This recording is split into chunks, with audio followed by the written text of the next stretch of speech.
Hello, everybody, and welcome to the season finale of the Women's Soccer Show, Season 4! Woo, woo, woo, woo. We're here. We're queer. Oh my god, that's our new intro. That's our new intro from here on out for every episode. We're here. We're queer. Let's do this.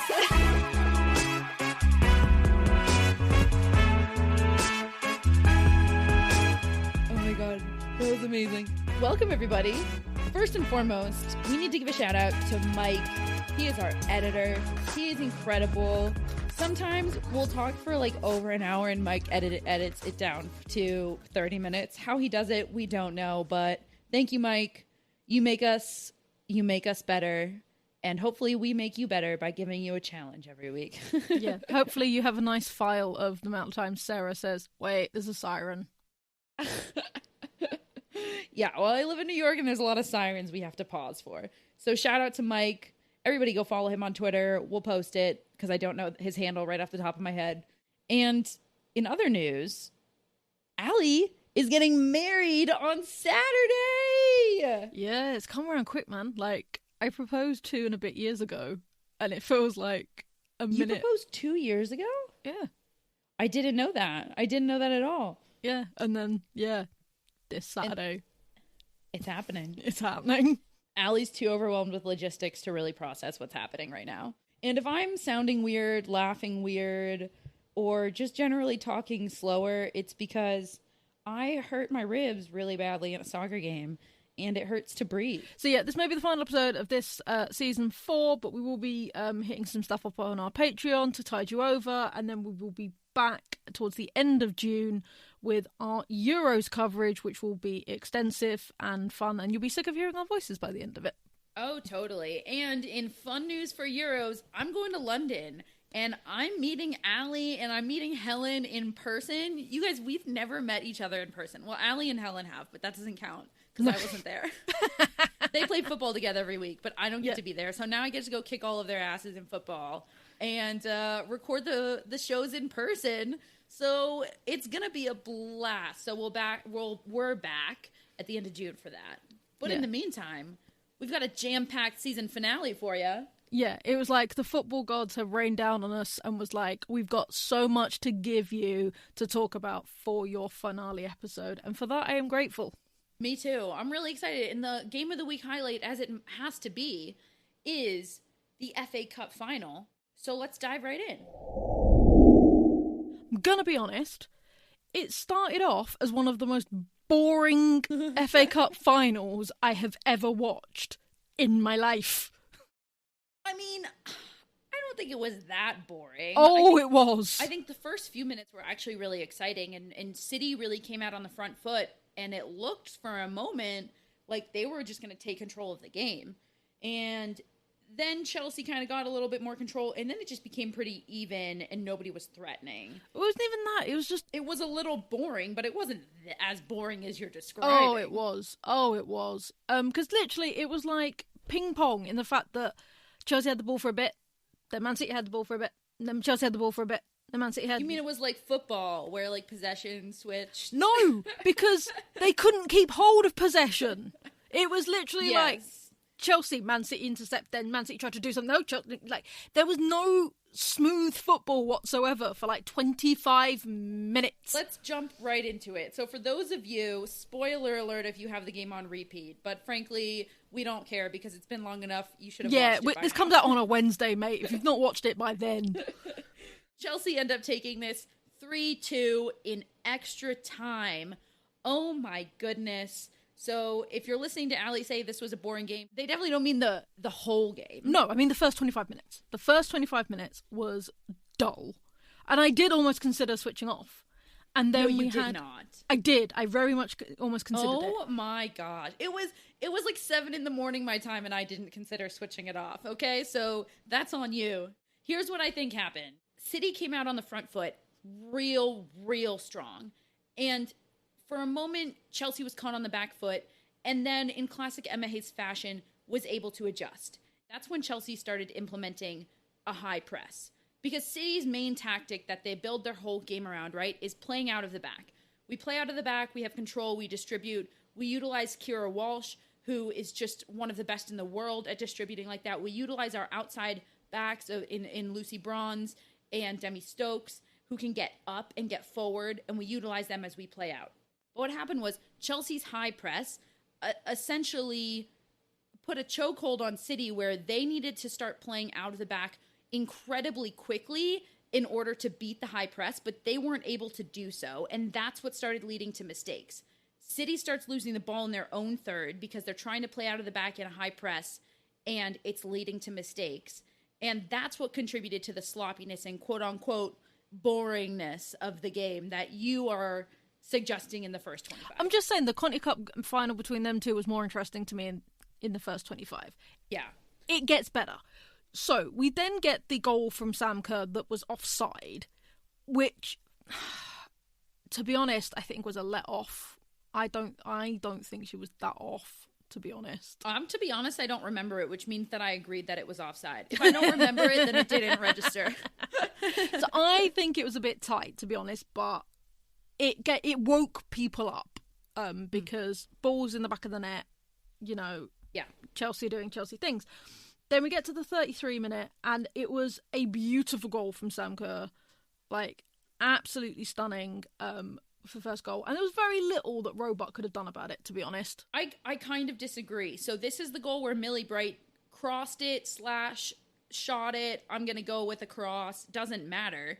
And Sam Kerr got barely a touch on it. And to be honest, I thought Ellie Roebuck just got caught out of position here.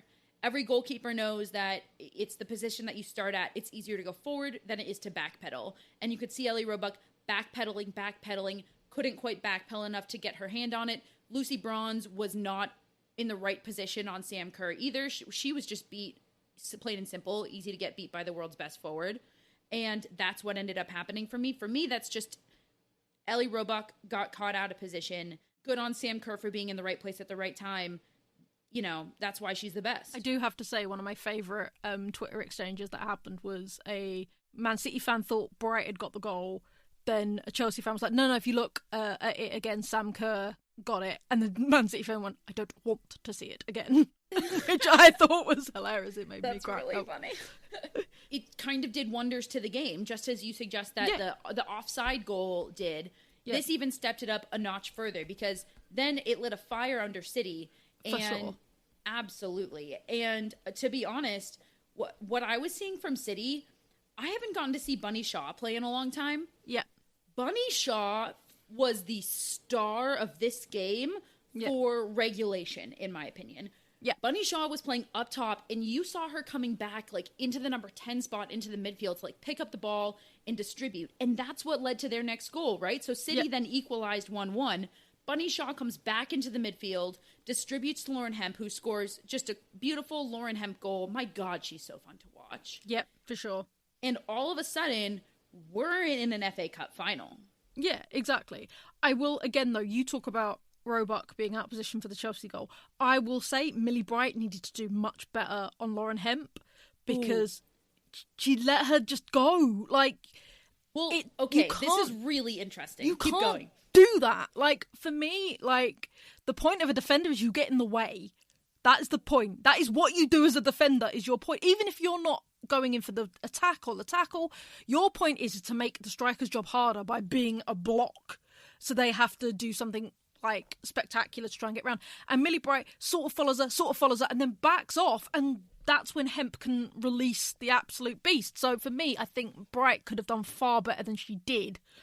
Yeah, well, I mean, 2 points on it. To your point, absolutely. Look, Lauren Hemp has more speed than Millie Bright. Lauren Hemp has more speed than probably 90% of the players on the field, right? So if Lauren Hemp has more speed than Millie Bright, if I'm Millie Bright in that case as a defender, I'm getting a body on her. I'm slowing her down. I'm doing something so that she can't get that step around me. And to your point, that's how Lauren Hemp scored. Took a touch, just knocked it kind of wide of Millie Bright, got that half-step beat on her, shot, goal, period. But before that, I have to just give credit where credit is due, and maybe this is to Gareth Taylor. The reason we saw this matchup between Lauren Hemp and Millie Bright was because they switched Chloe Kelly and Lauren Hemp. So at first, Kelly was playing on the left and Hemp was playing on the right. they switched, and all of a sudden City had this mismatch of Lauren Hemp and Millie Bright that they were like, we are exploiting this. Yes. That's exactly what happened. Yeah, because it was Carter on the other side for Chelsea, and Carter is not as fast as Hemp, but they're almost there. Like, was managing to contain Hemp really well on that side. So yes, Jess Carter has significant experience containing players like Lauren Hemp and does it so well. There's a reason she plays in the starting back three for Chelsea, and that is a key reason. Yeah, no, absolutely. So we get to halftime. It's 1-1. It's getting excited now.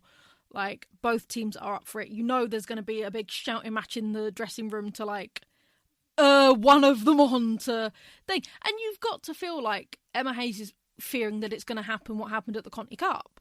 Absolutely. Honestly, I mean, like... she said in the post-game, she said that she felt City maybe underestimated them a little bit because of what happened in the Conti Cup. And you have to kind of believe that she might have said something along those lines in the locker room of, like, they think that they're about to roll over you like they did before. Don't let that happen. Yeah, no, absolutely. So, again, both teams come out guns blazing, and it's more impactful, it's more interesting the way the players are linking up. I thought City did really well for the first 10 minutes, and then you could start seeing the build-up and stopping them in the right places. You know, you felt like Bright wasn't going to make the same mistake again. And right. The second half was kind of waves like that, where, like, City had the wave of you think they're going to come ahead, and then Chelsea did, and then, you know, we'll come on to the very end of the game where City put the pedal to the metal. But let's go back. So City starts off strong in the second half.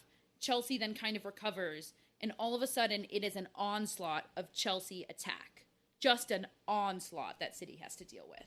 Yeah, no, absolutely. And they're doing well, to be fair. They do manage to, like, hold off for a while, but then the Scottish maestro turns up. Erin Cuthbert, with a beautiful ball from Beth England, just absolutely rocket outside the area. Robot got a touch to it, but there was no stopping that. The power behind that, there was no stopping that. That was a worldie. It was a worldie. It basically hit the crossbar. Like, it hit the inside of the crossbar. It's unstoppable. It makes me so happy to see a player like Erin Cuthbert get this moment in this game, in this stadium, in front of this massive crowd. Chelsea has stars, but what they're full of is a team of incredibly, frankly, underrated players who are so good in this system. And Erin Cuthbert is probably a prime example of this, who doesn't get the dues and doesn't quite get the spotlight. But oh my God, does she show up for Chelsea day in and day out. For sure. They missed her when she was injured. And yeah, but like absolute rocket. So you can feel like the arena is bouncing because Chelsea think this is it, they've got it. And as totally time goes on, and like fair like credit to City, they had another wave of like about 20 minutes of dominance with lots of Chelsea defending. So, you know, and they are on top, they're on top, and you feel like it. And it gets to the 89th minute, right?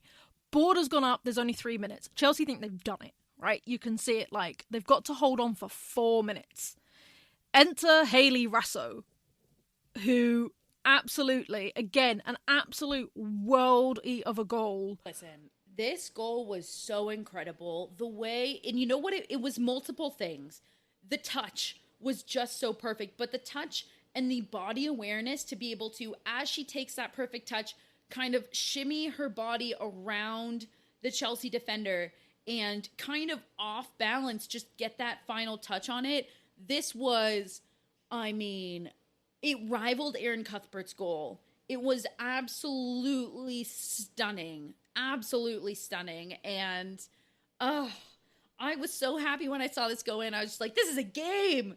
Let's go. Extra time. This is what we want in a final. Yeah, absolutely. And like, you must mention that the player that she muscled off was Eriksson, who has had an absolutely outstanding season when she's been fit. Unfortunately, she caught COVID in the middle, so had to think. And like, it was a proper tussle. And also credit to Eriksson, because you can imagine 89 minutes, there's going to be some frustration that it would have been so easy to like shove off Raso or do something rash in the box, which would have resulted in a penalty anyway, and you getting possibly carded, which if that happened and they've scored, you're sent off, you've put your team at a disadvantage. Yeah. So, and let's just say there was no other way Eriksson could have defended this. nope. It simply was like the perfect touch, the perfect body positioning, the perfect goal. Eriksson did everything she could do, and Rasso just did it a little bit better. Yeah, exactly. So we're now at 2-2. It's extra time. Who did you think was going to take it when we went to extra time? I thought Chelsea, to be fair. I did think. Really? Yeah. I truly thought it was going to be City. I was like, you've got the momentum going in, and you're just going to keep rolling. What's hardest to do is switch the mentality like Chelsea had to do, of essentially thinking, not really, I'm not saying that they were playing like they had it in the bag, but when it's the 89th minute and you're up, you're thinking, hold on, we're about to win this game. Yeah. And to have to change that mentality to go into extra time and fight for another goal when you think you've already put the winner away, that is very hard to do. So simply mentality-wise, I thought City was going to take it. I agree. However, I think they had 3 very hardcore factors of why that they were going to take it in extra time, and that is... Hit me with it. It's Anderson, it's G, and it's Spence. This is their last chance of getting silverware at this club. And these players have been at the club for years. We're talking years. So they are Chelsea institutions. Yeah. And you're going to throw away the chance to give them one more FA Cup title to make history? Well, but how many of them were on the field at that point? Spence definitely wasn't. It doesn't matter about being on the field. We've talked about Chelsea's mentality as a team and about everything for the team. You're telling me, like, again, they're having a huddle before the extra time kicks off. You're telling me that Eriksson isn't yelling at them being like, we've got to do this for extra reason. You're telling me Bright isn't yelling at them for the thing. So for me, they had that extra little incentive to be like, right, we've got something to fight for because we're fighting for someone. All right, fair point. Well, we go into extra time, and I really don't like the cliche saying, great players do great things. However, you're going to say it. Sam Kerr is one of the top goal scorers because she takes opportunities that most people wouldn't dare to try for.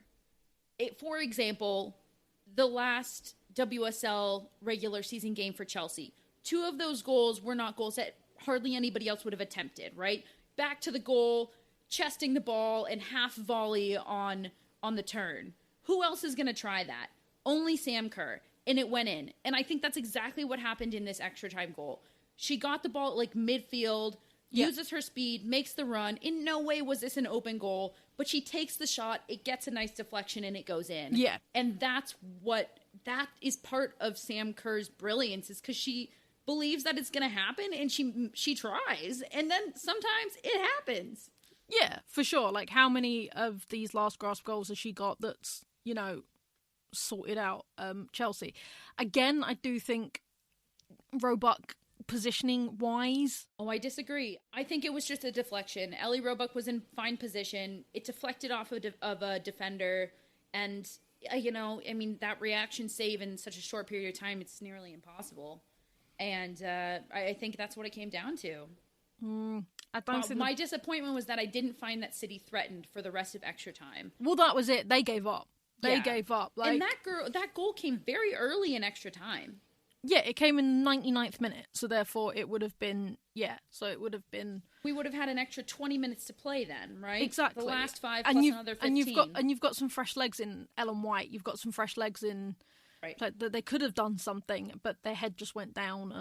And that was the disappointment for me. But I think overall, both teams need to be proud of how they played in this. 100%. Disappointing end for City for sure. Like, that is hard to lose an FA Cup final in extra time like that. But I think that they can hold their heads high. But there we have it. Chelsea back-to-back titles of the league, back-to-back FA Cup wins. Can't argue with it. And we got the content that we all really wanted after the game, which was Kirsty Mewis had clearly flown over from New York just for the game to pick up her girlfriend. Well, actually, I think it's really just good sportsmanship is really what it is. Don't you think, Allie? Just kidding. Those Twitter fans will know what I'm talking about. For the final time this season, we're going to go around the world, around the world. I did that with bruised ribs, just so you know. That's why it was a little flat. Or maybe it was a little sharp. I don't know. Maybe somebody who knows music can tell me. All right, over to Mexico. We have our semifinalists in La Liga MX. Number 6, Guadalajara will take on number 2 seed Tigres, while number 4, Club America, will take on number 1 seed Pachuca. Playoffs in La Liga MX are structured just like the Champions League. So there are two legs, and the aggregate decides who advances to the final. Leg 1 of the semifinals is this Wednesday, and leg 2 is on Saturday, leaving only a 2-day rest in between. Back up to Scotland. The Scottish League finished last weekend with Rangers securing their first ever title and finishing 4 points ahead of second place and reigning champions Glasgow City. Over to España. The final Champions League spot was up for grabs in the final weekend and came down to the scorelines. Atletico Madrid needed a tie or win against Barcelona to hold on to the number 3 spot, and they ended up losing 2-1 in a riveting game with 2 red cards, 1 on each side. This means that Real Madrid takes the third and final Champions League spot with a narrow 1-0 victory over Villarreal.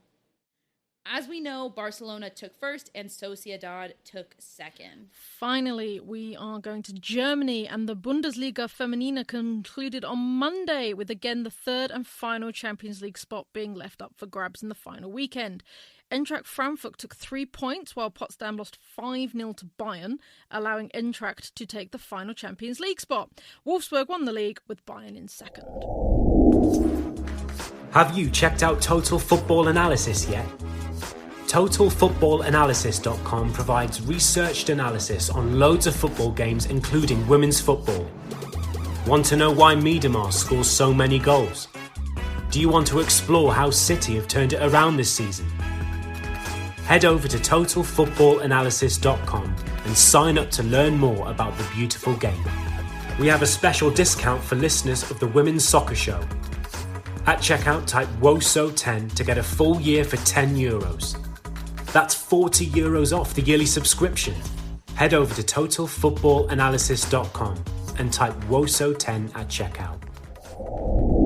Speaking of the Champions League, we're going to do a quick preview of the Champions League final, which is happening this Saturday. We're going to preview that, and then we're going to get into some meaty NWSL discussion, which I'm excited about. But in the meantime, Allie, you're getting married while this game is happening, which is really unfortunate. I know. I literally timed my wedding so it was after the end of the WSL but before Euros, and I forgot about the Champions League final. Oops. Is it too late to change it? I think my missus might have an issue if I did. But for those of us who will be watching it, which is me, very excited for this because we've been kind of in the end of the WSL season, FA Cup final, NWSL world. And now we get to switch back to, we get this incredible old dynasty versus new dynasty matchup. Yeah, I'm so excited though. I will be keeping an eye on the score once the actual vows are over. But yeah, I am excited. I think it is going to be an absolutely insane game. Barcelona have had the perfect season, literally. Literally. Lyon have come out of a slump from last season. I mean, yeah, it's weird that you'd call second place a slump, but it was. Yeah. For them to come out and come storming back to get into this final, it's going to be exciting. Now, we've spoken about this before, about how Lyon players seem to have a certain revenge fire kind of lit under them and almost angry that everybody's praising Barcelona as this incredible dynasty when they've been the dynasty to beat. I'm very curious. Well, we have to take our picks first and foremost, but this is being held at a neutral stadium. This is being held at Juventus. How do you think that's going to impact everybody? I think it will and it won't. I think, obviously, Camp Nou was a huge thing for Barcelona, having the home ground advantage, and they won't have that as much. But you know what? Travelling fans make just as much noise. So I don't think it's going to make that much of a difference, to be honest. But I think if it's going to give anybody an edge, it's going to give Lyon, because they'll have equal fans rather than it be all Barcelona and the 5 that managed to get in. Rather than having to go into Camp Nou, basically. Exactly, yeah. Saying. Yeah, exactly. What do you think is the most important component for each team? If they lock that down, they can take the victory. What is the most important? So for Lyon, it's your defence, because as we've seen, Barcelona have got a number of players that will break away and score. It's not just Patellas. We're seeing it with Hanson Graham. We're seeing it with all sorts of, like, the pace on Barcelona is something you need to lock down quickly. So I'm going to say defence, but more so, this game's going to be won in midfield, man. I totally agree. I almost wish you hadn't said that because I was going to say the same thing. So whatever. This game will absolutely be won in the midfield. Hands down. And these, I think, are the two best midfields in the world. These are some of the best players in the world in the midfield, and these are some of the best midfields in the world put together, and the way that they play. Whoever can win that battle, frankly, is going to win this game. They're both incredibly talented on the wings, but the midfield in the center is what is going to control this game. Whoever can control the game, in other words, dominate possession. Lyon cannot let Barcelona dictate the speed of play, how this game is going to go. That is why this is going to be won in the midfield. Yeah, that's the difference, because the thing is, they're going to both want different things from the game, other than obviously the win. So, like, Barcelona are going to want to come out hard, and they're going to want to come out fast, and they're going to want to run a slightly older, if you look at the average age, a slightly older Lyon. Lyon are going to want to slow it down, play their possession-based football. You know, you're going to want to get, you know, your set pieces up there so you can get Wendy on a header, so you've got Makara, you've got, you know, Haran, all of that they can do. So they're going to want to slow it down and do their more possession, whereas Barcelona are going to want to hit them quick with a couple of quick goals to settle themselves down and offset Lyon. Absolutely. It's all about how Lyon can throw Barcelona off, slow the game down so that they can dictate the style of play. All right, we've got a lot to chat about in the NWSL. I personally was going to Red Bull Arena to cover Gotham versus North Carolina, the Challenge Cup rematch. This was going to be Gotham FC's home opener. And I spent an hour and a half on public transportation, got an email saying that the game was postponed, and spent another hour and a half coming back the other way. So that's how the game went for me. Can we just shout that out for a moment? Because a lot of people were angry about that, because Friday night, because was the game supposed to be Saturday or Sunday? This was a Saturday game. Yeah, so Friday night, they announced their injury lists, and so many players were under COVID protocol. Oh, yeah. So many, from both sides, were under COVID protocol, right? So therefore, would it not have made sense to cancel the game on Friday when they've announced how many players have got COVID and that they need to cancel it? It made no sense, because I'm sure you weren't the only one that travelled for hours, because the Red Bull's not the easiest to get to. And public transport was like down, and there had to be shuttles. It was a full-blown mess that day. That's what I'm saying. Like, would it not have been easier to shut that down on the Friday, to be like, sorry guys, it's not happening? I obviously couldn't agree more. I will say this, that Gotham, the club itself, has kind of made it very clear that, in a very subtle way, but in every single announcement, it's been pointing to the fact that the league made this decision at this last minute point, and not the team and not the club, that it was the league. So to those, I guess just to those Gotham fans, don't take your anger out on the club. Go to the game when it gets rescheduled. I know it's terrible, but the club had nothing to do with this. We'll see what ends up happening, but you know what? Completely. And this, I don't know. My guess is that this is a product of they've just hired a new chief medical officer for the league, and perhaps this is new COVID protocols that she's just now starting to implement, and kind of like growing pains from that. And hopefully that means that it'll just get smoother very quickly. But, you know, I had a nice zone out on the train, and then I went home and I watched the Kansas City-Orlando game, which is a game we're going to talk about, but not before we talk about San Diego versus Chicago. Now, this was a fun game. San Diego came out on top 2-1 against a Chicago team that was suffering a lot of injuries. For sure. Like, you look at the list that they're out, there are so many players that Chicago are now missing. Absolutely. Key players: Morgan Gautreau, Mal Pugh, Tierna Davidson. Bianca St. George's, and credit to the Chicago coaching staff. They're just switching up their formation. They're trying to get creative with it. They came out in a very daring 3-4-3, and to concede only 2 goals to San Diego in a 3-4-3, like, very big props to Chicago for that. Yeah, because we all know that Stoney likes her wingers, so therefore only having 3 defenders is brave. Very. And you name the wingers on San Diego, Alex Morgan and the Swedish international Jakobsen, and you're coming out in a 3-back against those two? That's what I'm saying. Yeah. Like, bravery, and to hold on to only really concede 1 more goal than you scored is well done, Chicago. Absolutely. So I guess to that point, I want to talk about San Diego because I think that they're so exciting, and it's not just because Casey Stoney's coaching them. I love Casey Stoney. It is because I love what she's doing with the team. So, wait, you love Casey Stoney? You've never mentioned this before. I know, right? It's the season finale. We got to bring back everything that people love, and they love when I gush over Casey Stoney. All right. Well, San Diego, in my opinion, is... No, I'm not going to say that. San Diego continues to try all of these different formations and all of these different looks. And I did ask Scott Parkinson, who is Gotham's head coach, how he's preparing to play against such a versatile team that is San Diego. So how do you prepare to play against a team that could come out in a variety of formations with a variety of different players in each different position? It's so much to prepare for instead of knowing how a team is generally going to come out. And he said that while they're versatile, no matter the lineup, they still play the same style. And he credited Casey Stoney because that's a hard thing to do.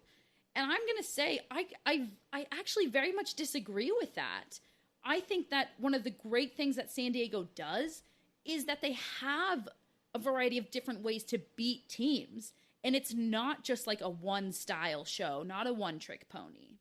Yeah, no, I can completely see that. So you talked here about the number 9s and how depending on what number 9 you use depends on what they do, but both are effective and hurtful. Absolutely. So like in this game, they came out with Jodie Taylor at the number 9, Alex Morgan on the wing, and Jakobsen on the other side, right? That's one look, and in that way, Jakobsen and Morgan were controlling the game. They were the ones with the ball at their feet, creating opportunities together with Taylor, versus they can also come out with Morgan at the number 9, and, you know, maybe they'll sub in Turnbow and play with Jakobsen on the other wing, and in that case, maybe Korniak, who's in the midfield, steps up, and in the midfield controls the game a little bit more. So now we've gone from the forwards and the wings really controlling the game to Korniak in the midfield controlling the game. It's a variety of different styles, and it does depend on how they come out, and that's going to dictate how they're going to play. And that is what has been so brilliant about them so far. I'm very curious to hear from your perspective, because Casey Stoney does seem to be bringing a certain level of intensity to every single game and a we are going to win every single game mentality to the NWSL that I think is maybe surprising some people. I was going to say, Casey Stoney brings a very British way of playing, which, the reason I said it wouldn't make much sense is because we've had British managers out there before. Emma Hayes has managed out there. We've obviously got Laura Harvey and Matt Beard and that have all managed out there. But for me, Casey Stoney isn't doing what they did, which is trying to adapt to an American style of play as a Brit. She is adapting Americans into a British style of play, which we saw very successfully over with Man United and what she did with Heath and Press. And we're seeing it again now with what she's doing with the team she's got, specifically Morgan, who, frankly, was on the down and out when she was at Pride. Really, to be honest, had an all right World Cup. Obviously went off and had a kid. Didn't do much at Spurs, let's be honest. And has now transformed her into an absolutely sensational player. She's made her a more versatile player, because Morgan before was just a striker. That's all she did, was she was a striker. And we're, like you said, we're now seeing her control her midfield. She's controlling the wing as well as being that out-and-out number 9. And that is a lot down to Stoney's coaching. Stoney is doing, and what is making San Diego so amazing to watch is she is making a very British style of football with the American tenacity and like trick skill and stuff like that, which we don't do as much over in England, mainly because you will get laughed at. But we don't do that as much, that sort of trickery football, whereas you see it, the combination between the two is just what's making them so beautiful to watch. We have to also talk about Kansas City and Orlando, because while this might not sound like a sexy game for us to talk about, listen, Kansas City is one of the competitors. I've said it from the start. I've said it about them and said about San Diego. Kansas City is one of the competitors to win the league this season. And even though this was a 2-2 tie, it really is starting to show how cohesive, and we talk about how intangibles are very important. It's starting to show how cohesive Kansas City is and what a good thing going they have. And I need to add, Sam Ewis and Lynn Williams have yet to play on this squad right now. They are out with injury. So this is a Kansas City team that is just waiting for the return of both of those superstars. And oh my gosh, is it going to come together when they join the lineup? But I want to shout out Orlando, because they went through such a dodgy spell last season, and they made this half of the game that was so compelling to watch. Absolutely. I mean, let's talk about this game. I want to start, honestly, by just mentioning how both of these teams came out. Orlando, who has historically, because of their coaches, been a very attacking-minded team, came out in a 4-2-3-1, which is a very defensive lineup, all right? And also a very tricky lineup. You can really only play a 4-2-3-1 if you happen to have that number 9 who can play at that one spot and hold the ball up top. And I have to shout out, because Pruitt is playing that number 9 and is doing an absolutely stunning job at playing that very, very difficult position alone as the sole forward up there. Yeah, no, absolutely. And their normal number 9, gotta shout out Sydney Leroux. Moving her to the wing, I think, is a bit of a stroke of genius, because it is allowing her to control the game like she wants to. Like we're talking about Morgan for San Diego. It's giving Leroux more control and more ball time, and is allowing her to dictate the game like she can and should. So, like, it's beautiful to see Leroux back out there in the Purple Pride, and is actually doing so well and was part of that first goal. I totally agree, because, you know, in previous years, Sydney Leroux at the number 9, you would see her just not getting the ball a lot. And now with her on the wing, like you said, she controls the game. She has the ball at her feet more. And frankly, as a fan, I get to watch more of Sydney Leroux, which is always good. This team, as I've watched this team throughout the Challenge Cup and just now at the start of this regular season, it is so clear to me this team is centered around Jonsdottir. Jonsdottir, she is the highlight. She is just an incredible talent, playing at the number 10, pulling the strings with the wingers and with the number 9. And this team is truly, their attack is based around what she creates, and she does an absolutely fantastic job. It was weird to me to see Megan Oyster, who is historically an outside back, at the number 6, but it's working. It's working, and it's just some of those last pieces that I think we're going to see Orlando build over the next year or two, where maybe now they get a true number 6 and Megan Oyster can get moved to the back line again, and those pieces will start to come into play, and they're going to contend. This is a team that stripped away a lot, lost Marta to injury, and is restarting, and you can tell in a very positive way. I mean that in a positive. Well, I was going to say, like, you feel like this season they're not just Marta FC, which they sort of felt like in previous seasons, because Marta is so good and she is such a name and she is that it did feel like it was, how do we build everything around Marta? And because they've forcibly had to take that away because she's injured, we are now allowing to see things such as Leroux on the wing. You know, we're seeing that more, and so therefore shout out to Orlando for like actually pulling themselves up and actually not. I'm excited, man. I'm just excited. I agree. Look, this is what I got hate for when I simply suggested that possibly I was just trying to frame it in a positive way because I'm an Arsenal fan, everybody, and you guys got so much. I'm just kidding. I'm not mad about it. Listen, this is what I was trying to say when I said potentially maybe Arsenal could be better off without Vivianne Miedema. And it was just because when there's a star of that caliber, it's hard to not say, get her the ball, right? But that has its detriments in a team as well, and in a way that a team plays. And we're kind of seeing the effects of that here at Orlando. Yeah, no, absolutely. But let's talk about Kansas City, because they have been on the up and up for, a while. We saw it with the Challenge Cup, and we're seeing it again. Like you said, they're missing Mewis and Williams, so what they're going to be like when they come back is going to be super exciting. But let's shout out Elise Bennett, who had the first goal with a rocket header off of a cross. What a header! Narrowly missing the definition of a diving header. I would say just like a couple inches more to call it a diving header. It was a glorious goal. This is a young talent. This is a rookie, her first year in the league, and she came off the bench and made that play. That is mental toughness. That is just fantastic. And so Kansas City, they've put these pieces together with these really rock solid, like what I'll call NWSL league stars, like a Kristen Hamilton, who anybody who watches the NWSL knows how great Kristen Hamilton is. Anybody who's, more on the surface, maybe not, but Kristen Hamilton and pieces of the puzzle like that.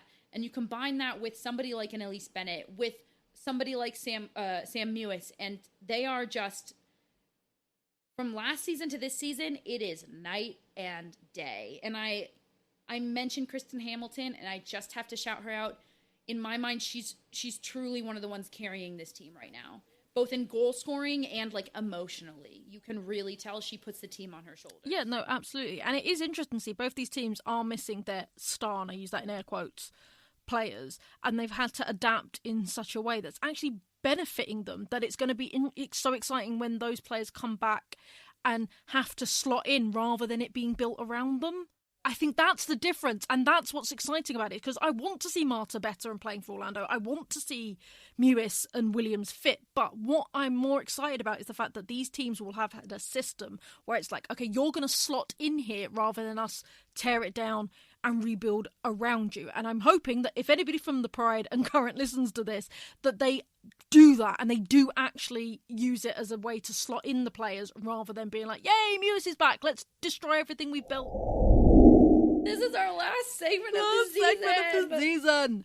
And so I put out a tweet a couple of weeks ago and was like, guys, let us know what your highlights were of like the footy season. And then a few of you came back with like highlights of listening to us as well, which I thought was really sweet and cute. Oh, that's so fun. I was just sitting here being like, I didn't know you tweeted asking for highlights of our season.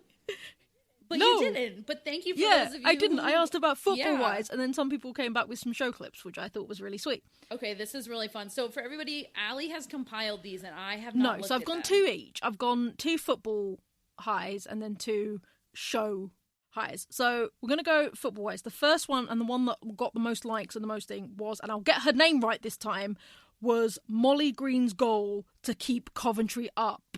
And we had people who were there at the time who just said the energy of that. You could feel the energy through that clip just in rewatching it. I love that shout out. That was such a fun goal. And I'm so happy that we got to spend some time highlighting the tiers below the WSL because that amazing goal happened. Yeah, and I would love to do that again more just because there is so much beautiful football within those. So that was the huge one. And then another one that came up a lot was Barcelona's perfect run. I mean, you got to shout it out. I feel like at this point, 30 wins, it's pretty ridiculously, incredibly dominant. I feel like at this point, we're just, at least speaking for myself, I feel like I'm getting so used to Barcelona being this dominant that it's almost becoming normalized. And I need to like unnormalize it for myself where it's like, no, this is historic. This is not easy to do. This is not something teams have really ever done before. Their goal difference is over 100. It is absolutely outstanding. This is one of the more historic teams moments in all of football history, period. Yeah, I can't remember what they scored, but they've only conceded 11 goals all season. That's ridiculous. Like, that's insane. That's insane. And so, like, we've had teams dominate before. We've never had teams dominate with, like, a perfect run and things like that. Like, no, I appreciate this shout out because, like I said, I feel like it's starting to get overlooked because it's just what they've been doing now for the past 2 years. Yeah. But it is not normal. No. So we have to give it them. And then show-wise, there's one that's serious and then there's one that's not. So I'm going to go with the serious one. And we'll go with and I'll repost the clip. So the first one that people shouted us out for was supporting the Lewis campaign about the fairer pay for the FA Cup. Now, we haven't quite got there, but we have had an increase in prize money on all tiers, not just, for the winners and the runners up. So we're getting there. And it was just a really nice moment to be able to highlight that on our show and getting like people from Lewis on. I totally agree. That was one of my favorites too, to get to talk to them about it and spend some time digging in and really highlighting it. And I think that that's something that we're going to do more of next season too. Bringing people from those orgs on, having those conversations about whatever's going on. More interviews, really. Yeah, absolutely. So yeah, a lot of people really related to that. And this one I'm bringing up because only one person tweeted it, but it did make me laugh, is we have been previewing clips of our show, if you haven't noticed, on Twitter. And one of them was, how many times can we say no in a sentence?